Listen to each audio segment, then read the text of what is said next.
இந்த அருமையான வேளையில் நம்முடைய இந்த நிலக்கோட்டை பகுதிக்கு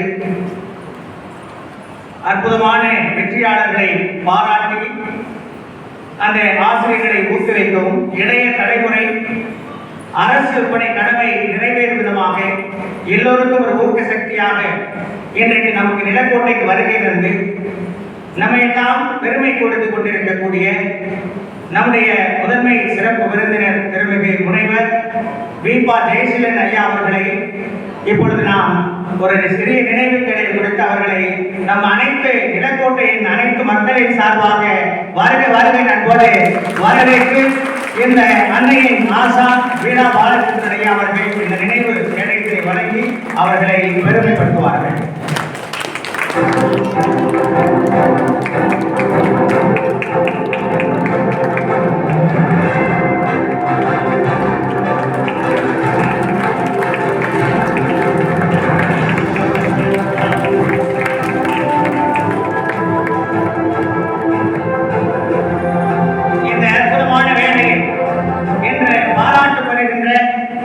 வெற்றியாளர்களை தற்பொழுது மாவட்ட ஆட்சியர் விருதுநகர் மாவட்ட ஆட்சியரின் பொறுப்பிறக்கலாம் என்று நம்முடைய நிலக்கோட்டை மண்ணில் பயின்று வெற்றி பெற்று சாதனை படைத்திருக்கின்ற அற்புதமான இந்த குழந்தைகளை பாராட்டி ஊக்கப்படுத்துவார்கள். அதில் முதலாவதாக குணவதி அம்மா அவர்களை அன்போடு மேடை கலைக்கின்றோம். அவருடைய பெற்றோர் அவர்களையும் அன்போடு மேடை கலைக்கின்றோம்.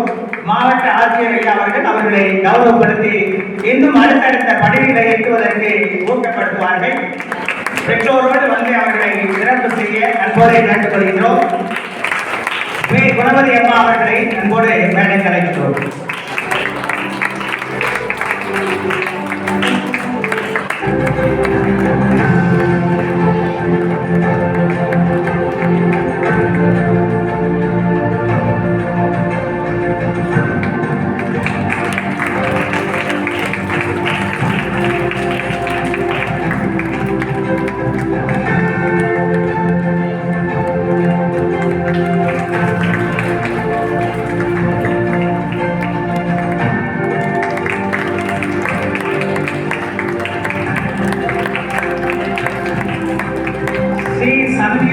அவர்களை அன்போடு மேடை கலைக்கின்றோம்.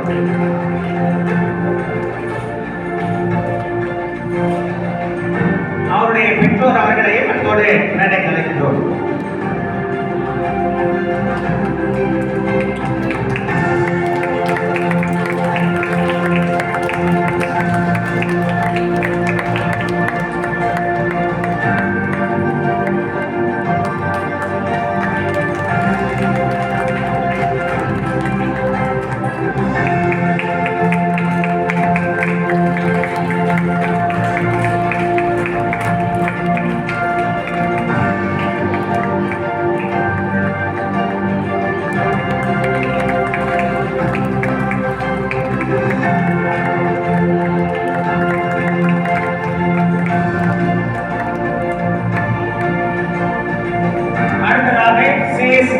அம்மா அவர்களை அன்போடு மேடை கலைக்க அவருடைய பெற்றோரையும் அன்போடு மேடை கலைக்க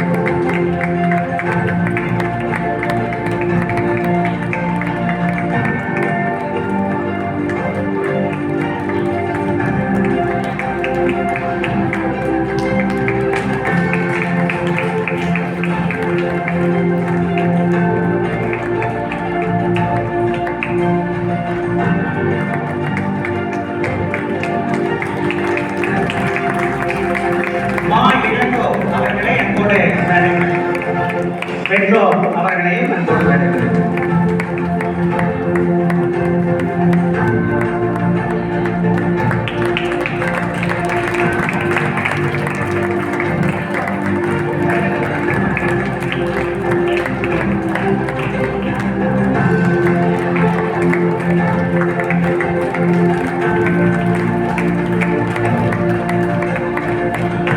சத்யா அவர்களை அன்போடு வேண்டுகிறேன். அவருடைய பெற்றோர் அவர்களையும் வரவேற்கிறேன்.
திரு ராதா அவர்களை என்னுடைய மேடை கலைஞரும் தட்டச்ச பொதுப்பணித்துறை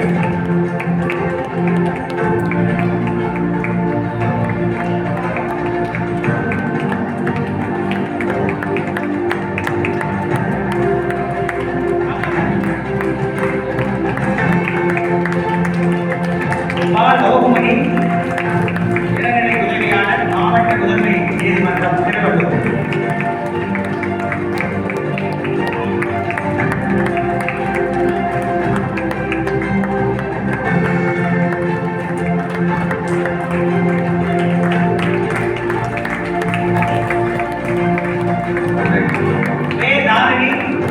ஹார்டிகல்ச்சர் உதவி தோட்டக்கலை அலுவலர் வடமதுரை அவருடைய பெற்றோர் அவர்களை அன்போடு வேண்டுகிறேன்.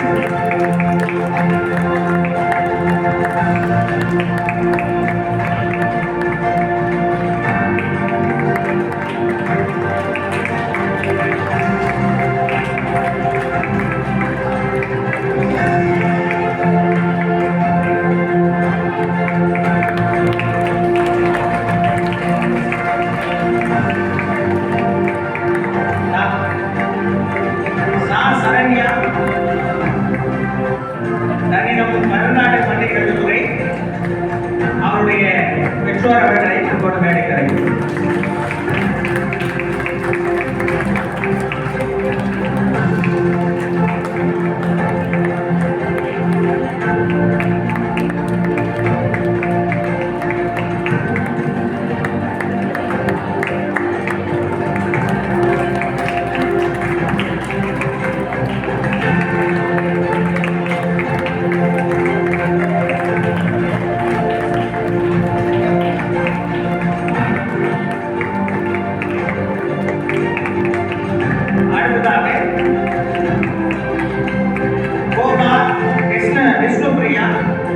சுகாதார ஆய்வாளர் அவர்களை மேடை கலைக்கிறோம்.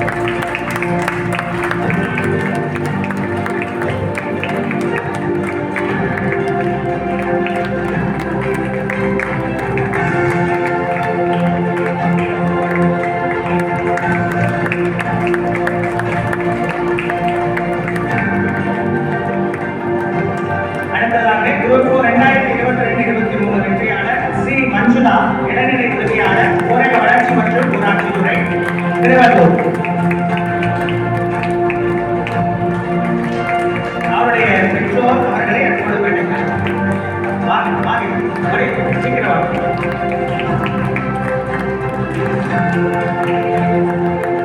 அடுத்தபடியாக சா வாண்டி செல்வி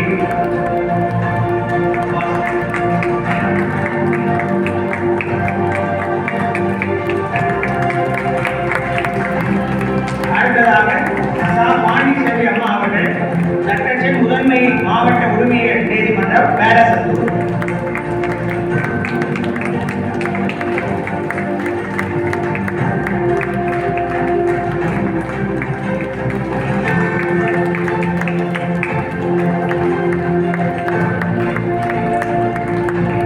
அடுத்ததாக சே திவ்யா அவர்கள் சட்டச்ச வேளாண்மை மற்றும் உழவர் நலத்துறை இணைச்சர்.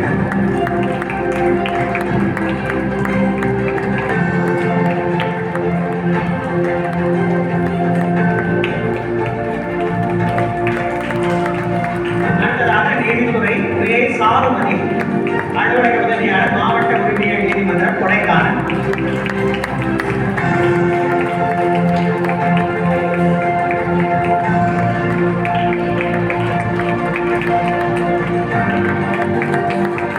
அடுத்த அஞ்சல் துறை மு திலகஸ்ரீ அவர்கள் துணை நிலை அஞ்சல் அலுவலர் கோட்டூர்.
எதிர்பாராமல் பணியாற்றி வெற்றிகளை தந்த திருமிகு கோ. முத்துப்பாண்டி ஐயா அவர்களை அன்போடு மேடை கிடைக்கிறது.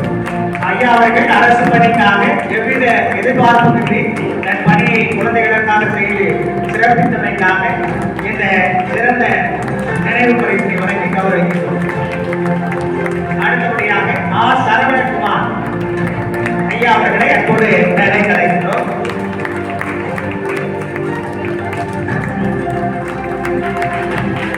அடுத்தபடியாக நாராயணசாமி ஐயா அவர்களை அன்போடு மேடை கலைக்கிறோம்.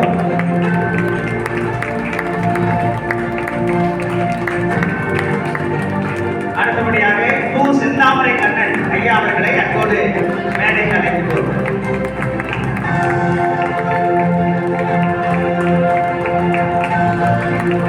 அடுத்தபடியாக ராபர்ட் ஜோன்ஸ் ஐயா அவர்களை அன்போடு மேடை கலைக்கிறோம்.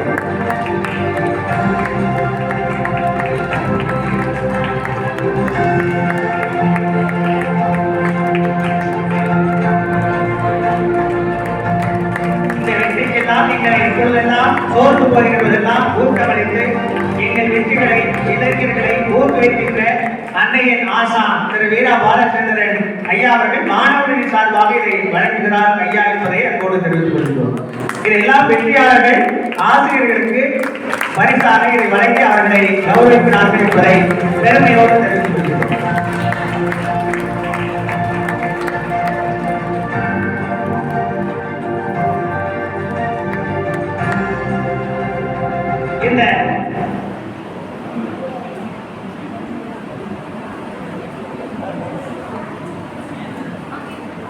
இந்த அற்புதமான வேளையில் பல சிரமங்களையும் தாண்டி பல அரசு அலுவலகங்கள் இருக்கும்.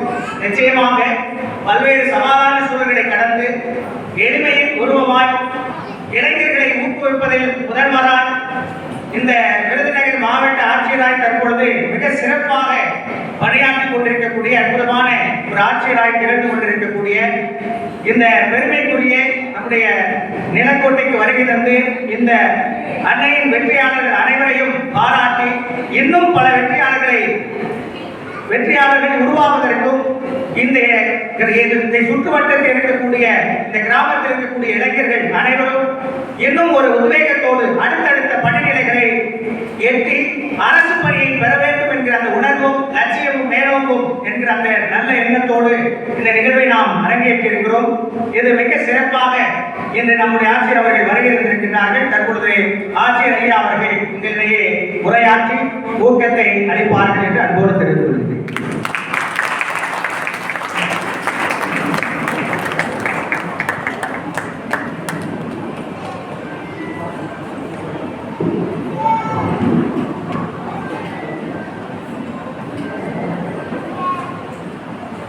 அனைவருக்கும் என்னுடைய இனிய மாலை வணக்கங்களை தெரிவித்துக் கொள்கிறேன். முதலில் இந்த நிகழ்ச்சி நான் காலையிலே வருவதாக இருந்தது. என்னுடைய சில தவிர்க்க முடியாத அவசர பணிகளால் மாலை 3 மணிக்கு வரேன்னு சொல்லியிருந்தேன். அப்புறமும் லேட் ஆகிடுச்சு. அதற்காக அவருடைய சிரமங்களை எல்லாம் புரிந்து கொண்டு இந்த நிகழ்ச்சியை நடத்தி கொண்டிருக்கக்கூடிய நமது நிலக்கோட்டை பகுதியில் சிறப்பாக இந்த கிராமப்புற ஏழை எளிய நடுத்தர குடும்பங்களை சார்ந்த இளம் பட்டதாரிகள் அரசு பணிக்கு செல்ல வேண்டும் என்பதற்காக இதை சிறப்பாக நடத்தி கொண்டிருக்கக்கூடிய அன்னை அகாடமியினுடைய நிர்வாகத்தினர் இந்த மாணவர்களை எல்லாம் தொடர்ச்சியாக ஊக்குவித்து அரசு பணிகளை பெற வேண்டும் என்பதற்காக எந்த எதிர்பார்ப்புமின்றி பணியாற்றக்கூடிய பல்வேறு தன்னார்வமிக்க ஆசிரியர் பெருமக்கள், இதனுடைய நிறுவனர், ஊக்குனர் இந்த நிகழ்ச்சிக்கு என்னை வர வேண்டும் என்று அன்போடு அழைத்த என் அன்பிற்கும் மரியாதைக்குரிய என்னுடைய ஆரம்ப பள்ளி ஆசிரியை திருமதி ஜூலியா அனைவருக்கும் என்னுடைய வணக்கத்தையும் நன்றியும் தெரிவித்துக் கொள்கிறேன். நிறைய பேர் குரூப் 4 கிளியர் பண்ணி அவங்களுக்கெல்லாம் அந்த பாராட்டு வழங்குகின்ற போது ஒரு பெண் ஒரு கிராமத்தை சொன்னாங்க. நான் நிலக்கோட்டைக்கு அருகில் புலிசெட்டிப்பட்டி என்ற கிராமத்தை சார்ந்த பெண் அப்படிங்கிற ஒரு சொன்னாங்க. எனக்கு மிகுந்த மகிழ்ச்சியாக இருந்தது. ஏனென்றால் மிக மிக ஒரு சிறிய கிராமம். நானும் அந்த கிராமத்தை விட சிறிய கிராமமான அதற்கு பக்கத்தில் இருக்க கிராமத்தில் தான் நான் பிறந்தது. இளம்பள்ளிக்கு அருகில் இருக்கக்கூடிய போடியப்பட்டி என்ற கிராமம் தான் என்னுடைய அம்மாவின் ஊர். எங்கள் அம்மா ஊரில் தான் நான் சிறு வயதில் என்ன பிறந்தது. அங்கே தான் சிறு வயதில் அடிக்கடி சென்று வரக்கூடிய மிக சிறிய கிராமம். அந்த பகுதிகளிலிருந்து அரசு பணிக்கு செல்வது என்பதெல்லாம் ஒரு மிகப்பெரிய கனவு. அதுவும் இன்றைய சூழ்நிலையில் லட்சக்கணக்கான இப்போ குரூப் 4 தேர்வு எடுத்துட்டீங்கன்னா தமிழ்நாட்டில் ஒரு தேர்வை இந்தியா முழுவதும் அதிக பேர் எழுதுறாங்க அப்படின்னா அதில் வந்து குரூப் 4 தேர்வு ஏறத்தாழ 8 லட்சத்திலிருந்து 10 லட்சம் பேர் ஒவ்வொரு ஆண்டும் குரூப் 4 தேர்வுக்கு விண்ணப்பிக்கிறாங்க.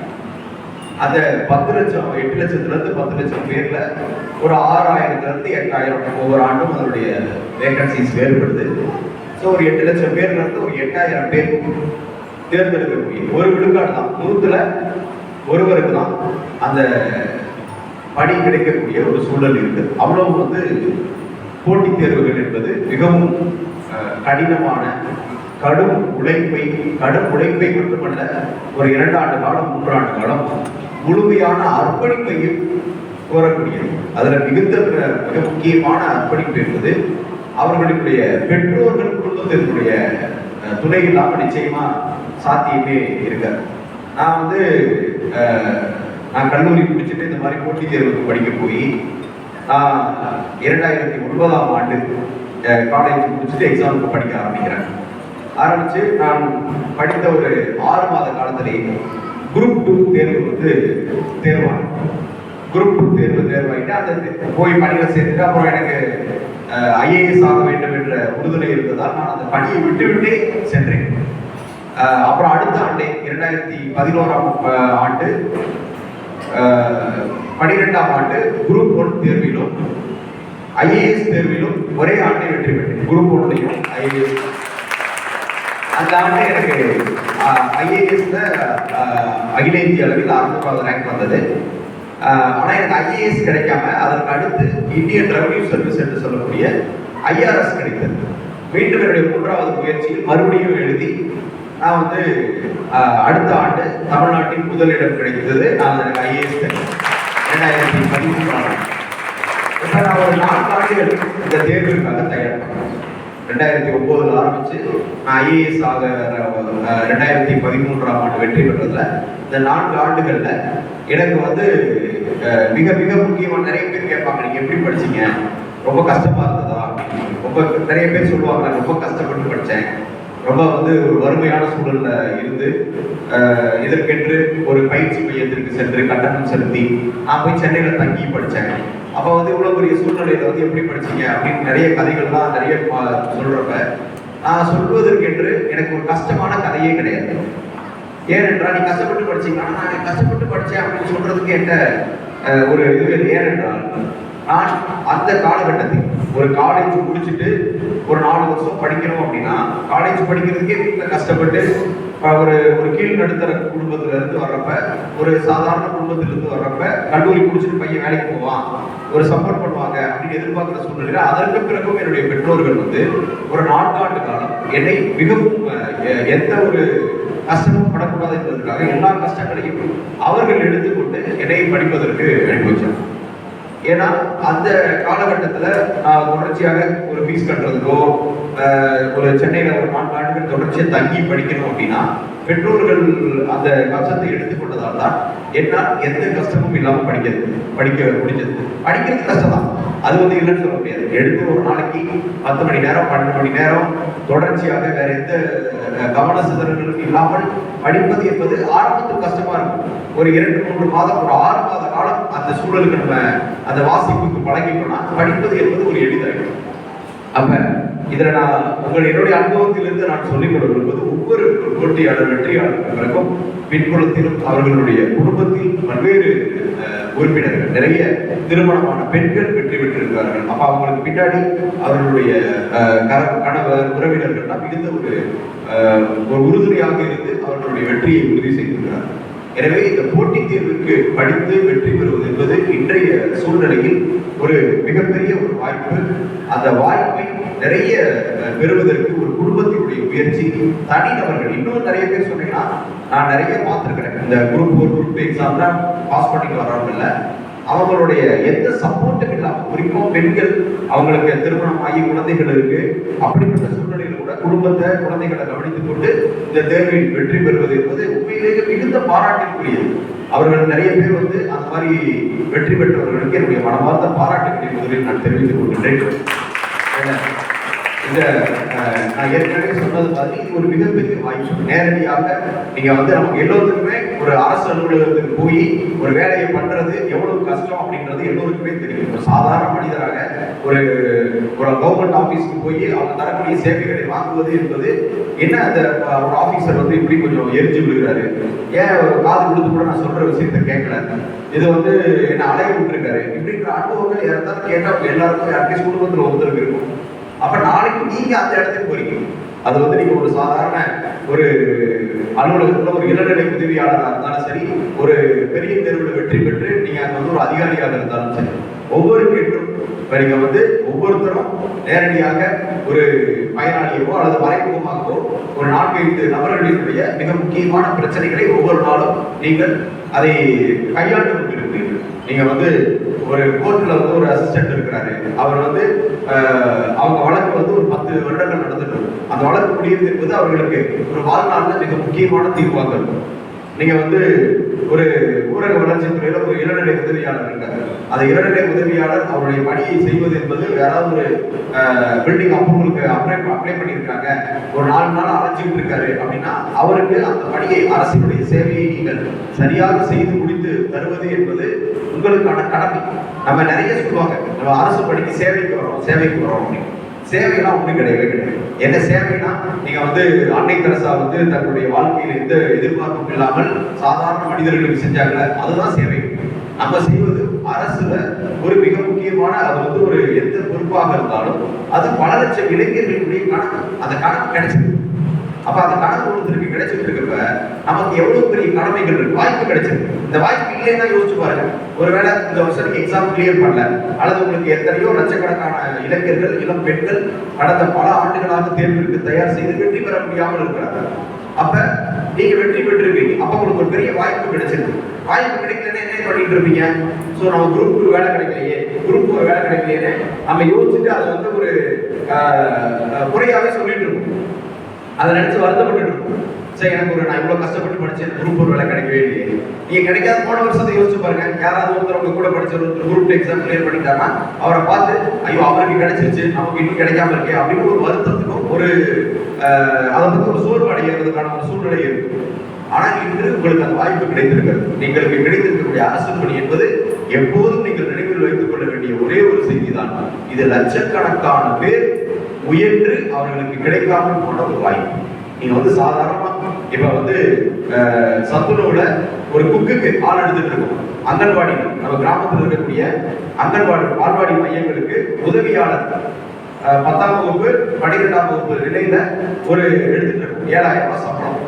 அந்த வேலைக்கு ஒரு 300 வேலை இருக்கு அப்படின்னா 20,000-30,000 அப்ளிகேஷன். ஒரு சாதாரண ஒரு அலுவலகத்துல அலுவலக உதவியாளர் பணி எடுக்கணுமா, ஒரு கிராம உதவியாளர் 5ஆம் கிளாஸ் தான் அதுக்கான குவாலிஃபிகேஷன். அதுக்கு வேலைக்கு ஆள் எடுக்கணுமா, அந்த வேலைக்கு ஒரு 100 வேகன்சி இருக்குன்னா 10,000 பேர் அப்ளிகேஷன் போடுறாங்க. அது போஸ்ட் கிராஜுவேஷன் இன்ஜினியரிங் படிச்சவங்க பாதி பேர் இருப்பாங்க.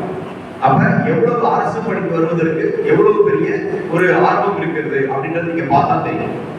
அப்ப உங்களுக்கு ஒரு தேர்வை எழுதி டிஎன்பிசி போன்ற ஒரு கடினமான ஒரு போட்டித் தேர்வுகளை எழுதி வெற்றி பெற்றவர்களிடம் உண்மையிலே பாராட்டுக்குரியவர்கள் மட்டுமல்ல, உங்களுக்கு மிகப்பெரிய வாய்ப்பு கிடைத்திருக்கு.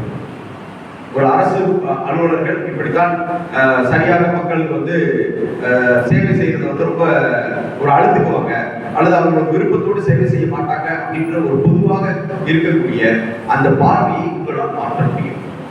நீங்க ஒரு அலுவலகத்துல ஒருத்தர் சிறப்பாக செயல்பட்டாங்க, அவர் பார்த்து 4 பேர் மோட்டிவேட் ஆகும். அது மாதிரி இது வந்து மிகப்பெரிய ஒரு வாய்ப்பாக உங்களுக்கு அமைந்திருக்கிறது. எப்போதும் நீங்கள் நினைவில் வைத்துக் கொள்ள வேண்டிய ஒன்றுதான், பலருக்கும் பல லட்சக்கணக்கான பேருக்கு கிடைக்காத ஒரு வாய்ப்பு உங்களுக்கு கிடைத்திருக்கிறது.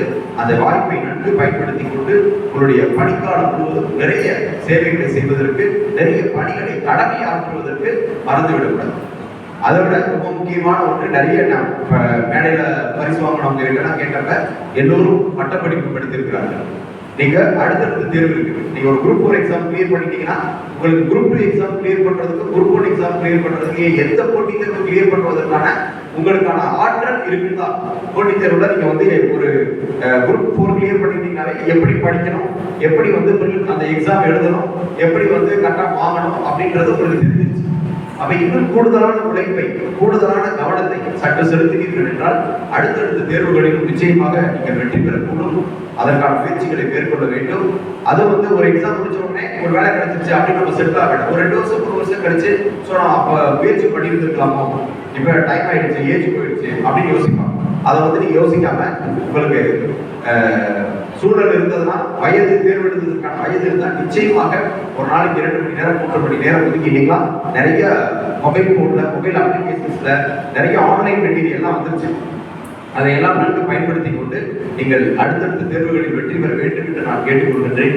இது போன்ற ஒவ்வொரு கிராமப்புற பகுதிகளிலும், நிலக்கோட்டை போன்ற சிறிய நகர பகுதிகளிலும் இந்த போட்டித் தேர்வுக்கான பயிற்சியை வழங்குவது என்பது உண்மையிலேயே இந்த ஒட்டியிருக்கக்கூடிய கிராமப்புற மக்களுக்கெல்லாம் மிகப்பெரிய ஒரு வாய்ப்பு. அதுவும் குறிப்பாக பெண்களுக்கெல்லாம் ஒரு வாய்ப்பு. இன்னைக்கு வந்து பாத்தீங்கன்னா டிஎன்பிஎஸ்சியில அது குரூப் 1 எக்ஸாமா இருந்தாலும், குரூப் 2, குரூப் 2A, குரூப் 4 எக்ஸாமா இருந்தாலும் ஏறத்தாழ 70 விழுக்காடு பெண்கள் தான் வராங்க. ஏன்னா அவங்க வந்து போக்கஸ்டா பண்ணிட்டாங்க. அதை முன்னாடிலாம் ஒரு கோச்சிங் கிளாஸ் போகணும்னா அவங்க ரொம்ப தூரம் பயணிச்சு போகணும். ஒரு கிராமத்துல இருக்காங்கன்னா டெய்லி ஒரு 10 கிலோமீட்டர் பஸ் ஏறி வந்துட்டு போறது, அந்த மொபிலிட்டி அப்படின்றது அதுக்கு சப்போர்ட் இருக்காது. டெய்லி போய் பக்கத்துல ஒரு ஊருக்கு போய் ஒரு கோச்சிங் கிளாஸ் அட்டன் பண்ணி வரக்கூடிய சூழல் அவங்களுக்கு இருக்காது. குடும்பத்தை பார்க்கணும், மற்ற விஷயங்கள்லாம் பார்க்க வேண்டிய சூழ்நிலையில அவங்களுக்கான வாய்ப்புகள் அமையாமல் போகும். இன்னைக்கு அதை தொழில்நுட்பங்கள் மாற்றி இருக்கிறது. அந்த குறிப்பாக மொபைல் போன்ல நிறைய யூடியூப் சேனல்ஸ், நிறைய online academy, online test patches, இதெல்லாம் மிகப்பெரிய வரப்பிரசாதங்கள். அதையெல்லாம் நன்கு பயன்படுத்திக் கொள்வதால் தான் பெண்கள் இந்த அளவிற்கு இந்த பணிக்கு வருகிறார்கள். எனவே இன்னும் சிறப்பாக இந்த அன்னை அகாடமி கூட நான் கேட்டுக்கிறது என்னன்னா, நிறைய ஆன்லைன் ரிசோர்சஸ் வந்துருச்சு. உங்களுடைய கிளாஸ்ல, உங்களுடைய டீச்சிங் மெத்தட்ல கூட நிறைய ஆன்லைன்ல இன்னும் சிறப்பாக எடுக்கக்கூடிய ஆசிரியர்களை அவங்க இங்க வர முடியலன்னா கூட வெளியில இருந்து இணைய வழியில நீங்க கிளாஸ்லாம் எடுக்க வச்சு நிறைய பேர் இந்த டெஸ்ட் பிராக்டிஸ் எல்லாம் ஆன்லைன்லயே நடத்தி அவங்களுக்கான சப்போர்ட் கொடுத்தீங்கன்னா நமது பகுதிகளிலும் ஒரு ஏழை எளிய ஒரு கீழ் நடுத்தர பகுதியைச் சேர்ந்த, நடுத்தர பிரிவைச் சேர்ந்த நிறைய குடும்பத்திலிருந்து அரசு பணிகளுக்கு வருவார்கள்.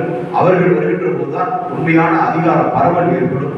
அதன் மூலமாகத்தான் நிச்சயமாக கிராமங்களில் மிகப்பெரிய மாற்றங்கள் வரும். அதற்கான சமூக மாற்றத்தை செய்யக்கூடிய அன்னை அகாடமி போன்ற நிறுவனங்கள் உண்மையிலேயே மிக மிக பெரிய தொண்டாற்றுகின்றன. அதனுடைய நிர்வாகத்தினருக்கும் அதை சார்ந்த அனைவருக்கும் என்னுடைய வாழ்த்துக்களை தெரிவித்து இந்த நிகழ்ச்சிக்கு என்னை அழைத்த எனக்குரிய ஆசிரியர் திருமதி சூர்யா அவர்களுக்கு மீண்டும் என்னுடைய நன்றியை நிறைவு.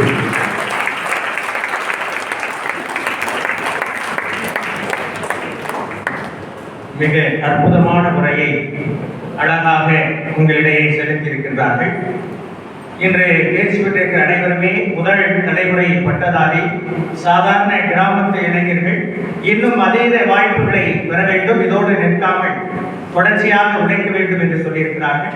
நிச்சயமாக அதற்கான பணிகளை நாம் முன்னெடுத்து செல்வோம் என்று சொல்லி அவர்களுக்கு நம் அனைவரின் சார்பாக நல்ல ஒரு அற்புதமான கரகோஷத்தை எழுப்பி இந்த நிகழ்விற்கு வருகின்ற நம் நெஞ்சம் நிறைந்த ஒரு நல்ல வாய்ப்பினை இந்த இளைஞர்களுக்கு உயர் பதவியில் இருக்கிற தாங்கள் இன்றைய கடைநிலையில் இருக்கக்கூடிய இளைஞர்களுக்கும் சாதாரண கிராமத்து மக்களுக்கும் இங்கே வருகிறது இந்த அற்புதமான உரையை நிகழ்த்துகின்ற பொழுது அவருடைய மனதிலே ஒரு எழுச்சி ஏற்படும்.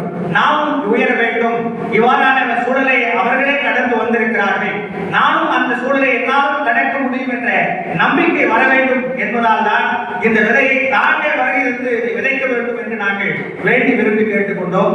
அந்த வகையில் தான் இந்த நிகழ்வை நாம் தொடர்ச்சியாக நடத்தி கொண்டிருக்கிறோம். இன்றைய ஒவ்வொரு இளைஞரும் பல்வேறு குடும்ப சவால்கள், திருமணமானவர்கள், திருமணமாகாதவர்கள் என்ற ஏழை குடும்பத்தினர்தான் தொடர்ச்சியாக படித்து இன்று சாதனை படைத்திருக்கிறார்கள். அவர்கள் இன்னும் மென்மேலும் வளர நாம் தொடர்ந்து ஊக்குவித்துக் கொண்டிருக்கிறோம். தங்களை போன்றவர்கள் இதை இன்னும் ஊக்குவிக்கின்ற பொழுது மென்மேலும் இந்த பணியை சிறப்பாக செய்வதற்கு எங்களுக்கு ஒரு உந்துதலாக இருக்கும் என்று பெருமையுடன் உங்களுக்கு நாங்கள் எங்கள் அனைவரின் அன்னை அகாடமியின் சார்பாக நெஞ்சார்ந்த நன்றிகளை நிலக்கோட்டையின் சார்பாகவும் தெரிவித்துக் கொள்கிறோம். நிறைவாக இந்த இணைய வழியிலே அவர் தன்னுடைய தானும் படித்துக் கொண்டு மற்றவர்களுக்கும் படிப்பினை கற்றுக் கொடுத்துக் கொண்டிருக்கக்கூடிய அன்றுக்குரிய நம்முடைய குழந்தைகளை இப்பொழுது கௌரவிக்காமல் விடுபட்டு விட்டது. அவர்களையும் நம்முடைய ஆட்சியர் அவருடைய கைகளால் கௌரவிக்க விரும்புகின்றோம். ரா பிரேமா அவர்களை அன்போடு ரா திவ்யா அவர்களை அன்போடு மேடைக்கு அழைக்கின்றோம்.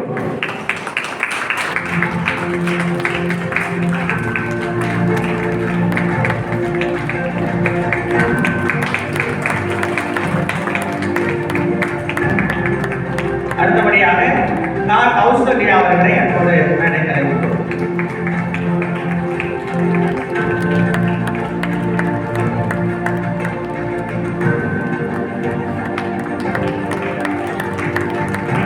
அடுத்தபடியாக வே ஐஸ்வர்யா அவர்களை அன்போடு அழைக்கின்றோம்.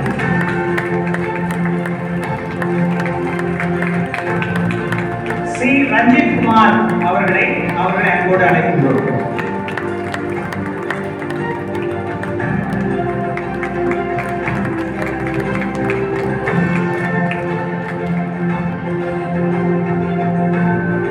ராஜ்மோகன் ஐயா அவர்களை அன்போடு மேடைக்கு அழைக்கின்றோம்.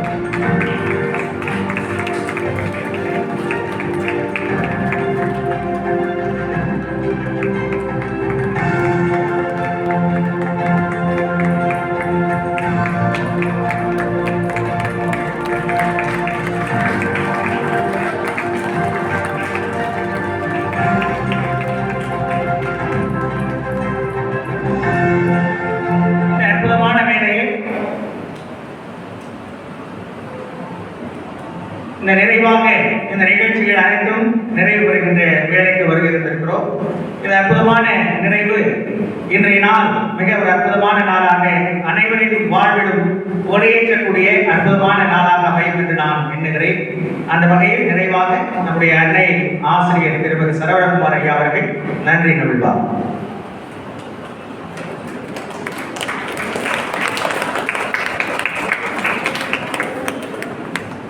ஒரு அற்புதமான விழா.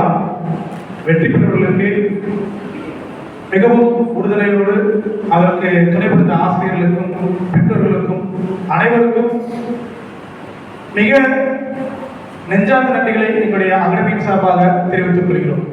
முக்கியமாக நம்முடைய மாவட்ட ஆட்சியர் ஐயா அவர்களுக்கு எங்களுடைய நெஞ்சார்ந்த நன்றிகள். கிராமப்புறத்தில் இருக்கக்கூடிய மாணவர்களை உயர்த்த வேண்டும் என்ற நோக்கத்தில் ஆரம்பிக்கப்பட்ட இந்த அன்னை பயிற்சி மையம் வெறும் 2 மாணவர்களோடு துவங்கப்பட்டது. இன்று ஒரு வானளவு உயர்ந்தது போல அதை பார்க்கும் பொழுது எங்களுடைய கண்களின் ஓரத்தில் கண்ணீர் கசிகிறது. ஈன்றவர்களும் பெரிதோக்கும் தன் மகனை சான்றோன் என கேட்டதாய் அந்த தாய் அன்னை பயிற்சி மையம் எவ்வாறு அந்த ஆசிரியர் பெருமை கொள்கிறாரோ தன்னுடைய மாணவர் மாவட்ட ஆட்சியர் என்று, அதே போன்று இந்த நிலக்கோட்டையில் பல்வேறு மாவட்ட ஆட்சியர்களை உருவாக்குவோம் என்று உறுதி கொண்டு அன்னை பயிற்சி மையத்தின் சார்பாக நெஞ்சார்ந்த நன்றிகளை விழாவில் கலந்து அத்தனை பேருக்கும் உறுதியாக்குகிறோம். நன்றி.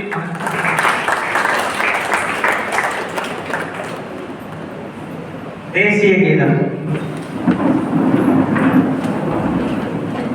जनगणमनअधिनायक जय हे भारत भाग्य विधाता पंजाब सिंध गुजरात मराठा द्राविड उत्कल बंगा विंध्य हिमाचल यमुना गंगा उच्चल जलधि तरंगा तव शुभ नामे जागे तव शुभ आशीष मांगे गाहे तव जय गाथा जन गण मंगलदायक जय हे